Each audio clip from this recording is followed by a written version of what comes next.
Bonjour, la gauche a deux visages, ce sont les vôtres, Manuel Valls, Olivier Besancenot, Manuel Valls. Est-ce que vous connaissez, est-ce que vous avez déjà débattu ensemble? Débattu, je crois pas.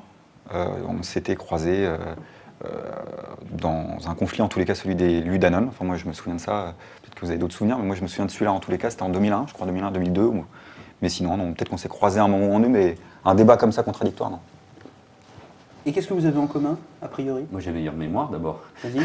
Parce qu'effectivement, il y a eu cette rencontre aux côtés des salariés de Ludanon, mais on a dû se croiser et débattre, mais pas en face à face, sur un ou deux plateaux de télé, Oui. typiquement croisés. Mais c'est vrai, jamais de débat en face à face. Et vous n'êtes jamais retrouvés pour parler, en dehors d'une circonstance comme celle-là, parce que l'Obs vous réunit, vous n'avez jamais échangé? Non. Et le Nouvel Obs et la passerelle des deux gauches, c'est bien connu. Parce qu'il y a deux gauches. Hein? Non, c'est surtout que le Nouvel Obs, on a choisi une, c'est surtout ça. Les blagues à part, est-ce que vous avez, au-delà du fait que j'avais envie de faire parler tous les deux, des trucs, des choses en commun, une histoire en commun, un avenir en commun, des thèmes en commun? Au-delà d'effectivement de la différenciation facile, il y a deux gauches et effectivement elle s'incarne assez facilement. Des choses en commun, d'abord, d'avoir été côte à côte aux côtés des salariés des Ludanon. Ça, je pense que je n'ai pas croisé tous les responsables socialistes systématiquement. Enfin, je veux dire, mon approche des responsables socialistes, pour moi, ça fait partie d'une des différenciations. Il y a ceux que j'ai jamais croisés dans les luttes et puis ceux qui, quand même, d'une manière ou d'une autre, j'ai croisés dans des combats. Donc pour moi, ça fait une distinction. Maintenant, je crois que peut-être une incarnation, en effet, de deux types d'orientation. Là, je parle pour la période la plus présente. Je pense que si, à un moment, on a dû avoir à peu près, mais ça a duré un peu moins longtemps que prévu, la même position sur le traité constitutionnel européen, sur le non en tous les cas. Et puis maintenant, je crois qu'on incarne, pas à nous seuls, mais deux types d'orientation politique à gauche. Et je crois, si j'ai bien compris, ne serait-ce qu'en acceptant ce type de débat, avec la volonté au moins qu'il y ait un débat contradictoire entre ces deux orientations-là, quoi, parce que peut-être que l'un et l'autre, on comprend que finalement, il y a un public à gauche qui est en attente d'un débat contradictoire. Pas le fait qu'on se mette d'accord, on ne s'est jamais vu pour essayer de se mettre d'accord autour d'un accord, d'un programme, d'un contenu sur une alternative, mais en tous les cas sur l'idée que d'un débat contradictoire, il y a aussi des idées qui peuvent naître, c'est pas complètement dingue, et qu'il y a pas mal d'électeurs de gauche qui se sentent pour l'instant plutôt orphelins des débats, des clashs politiques au bon sens du terme, quoi, voilà, c'est un peu ma vision des choses. Bon, il faut évidemment du débat, il n'y a aucune raison qu'il n'ait pas lieu, et surtout au sein de la gauche. Peut-être si le débat avait eu lieu il y a 25 ans, l'approche aurait été différente. Moi, je me suis retrouvé avec des militants de la LCR ou de la JCR en 1980-1981, sans jouer aux anciens combattants, mais c'est une manière de démarrer le débat au sein d'un syndicat étudiant, l'UNEF indépendante et démocratique, qui réunissait des socialistes, toutes les tendances des socialistes, quasi toutes les tendances, et les différentes tendances du trotskisme à l'époque. Et j'ai connu de nombreux responsables de la JCR ou de la LCR, ceux qui sont restés dans cette organisation politique, ou ceux qui nous ont rejoints, comme Julien Drey ou Harlem Désir. Il y avait sans doute des valeurs communes, une culture commune, la lutte contre le stalinisme, les Stals, comme on disait à l'époque, c'est-à-dire au fond une dénonciation du totalitarisme. Je pense que ça reste encore un point commun, évidemment. Et puis sans doute une culture qui venait de mai 68, une forme de culture libertaire, et puis sur les droits des femmes, les étudiants, les luttes déjà à l'époque pour les étudiants étrangers, je me rappelle dans ma fac, la lutte contre l'extrême droite, le GUD notamment, qui venait d'Assas, mais d'abord Olivier Besancenot n'y était pas, il est plus jeune, et puis le monde a changé. Et je pense qu'il y avait des points communs à l'époque, il y en a peut-être d'autres aujourd'hui, mais il y a aussi sans doute des divergences. Mais en tout cas, le monde a totalement changé. L'approche, y compris notre vision, on est dans un monde globalisé, cette globalisation, cette mondialisation, la chute du mur de Berlin a eu lieu, donc le rapport du coup au stalinisme a forcément aussi changé, que celui-ci a disparu, en tout cas s'est écroulé.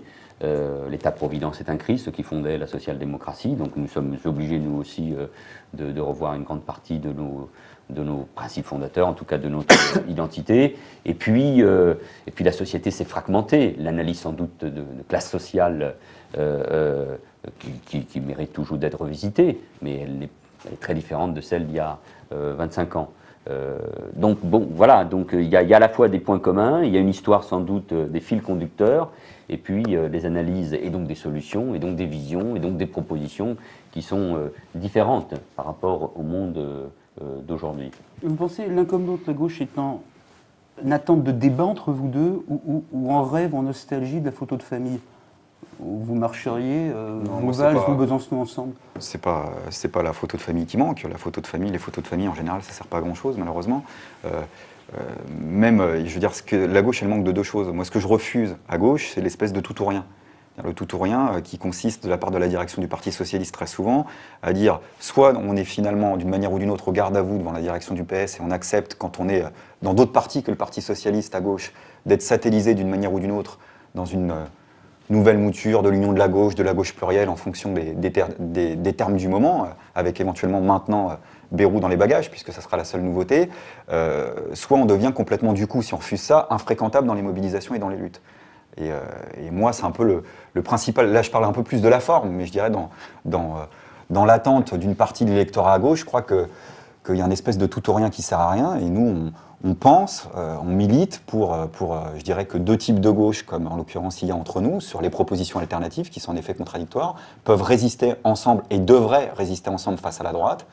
Et face au coup du patronat, qui ne manque pas depuis l'élection de Nicolas Sarkozy, ce qui n'empêcherait pas, par ailleurs, en effet, d'avoir un débat, mais clairement contradictoire, parce qu'il y a des fractures politiques à gauche qui ont un sens, pour moi, sur la lutte de classe, par exemple, donc je pense qu'elle existe toujours, mais quand bien même, moi, je ne penserais pas qu'elle existe toujours, on est face à un gouvernement qui a réglé ce dilemme-là, parce que je crois qu'on a un gouvernement face à nous qui y croit dur comme fer, qui la pratique, cette lutte de classe. On voit maintenant... Challenge, qui n'est pas une revue cataloguée particulièrement à gauche, faire ça une sur Marx. Donc je dirais qu'on a un camp qui est beaucoup plus... Alors, c'est une revue qui est chère au cœur du Nouvel Obs, c'est notre petite sœur. Ah bah, voilà, mais qui en tous les cas, pas particulièrement... et qui n'est pas si à droite que ça. Mais qui n'est pas particulièrement à gauche non plus, si j'ai quand même... Parce que je lis Challenge, j'ai quand même lu... C'est pas Valeurs Actuelles. Enfin, bon. Non, c'est pas Valeurs Actuelles, mais bon, en tous les fin cas... De la parenthèse. Voilà, fin de la parenthèse. Je devais ça à la fidélité. Voilà, mais est-ce que le Nouvel Obs, c'est vraiment classé à gauche? On pourra aussi en discuter. Donc, bon, de toute façon, c'est pas franchement la nature du débat, mais en tous les cas, il y a dans la couverture qui est présentée des gens qui se réclament d'une manière ou d'une autre du libéralisme, et c'est un peu le but du thème présenté par le Challenge, qui finalement, elles, disent que Marx a une actualité, que sa pensée politique a une actualité, et que finalement, dans le camp libéral, on trouve souvent des gens beaucoup plus décomplexés pour comprendre un système où 6 ou 7% détient la majorité des richesses, et puis aujourd'hui, a un porte-parole qui parle au nom du pouvoir politique, au nom du pouvoir économique, qui s'appelle Nicolas Sarkozy, qui n'a pas perdu son temps, contrairement à ce que dit Ségolène Royal il y a quelques jours, mais qui a au contraire avancé énormément, qui l'a fait même peut-être plus vite que prévu parce que le gouvernement a des difficultés économiques. Et pour moi, c'est le premier point de clivage essentiel.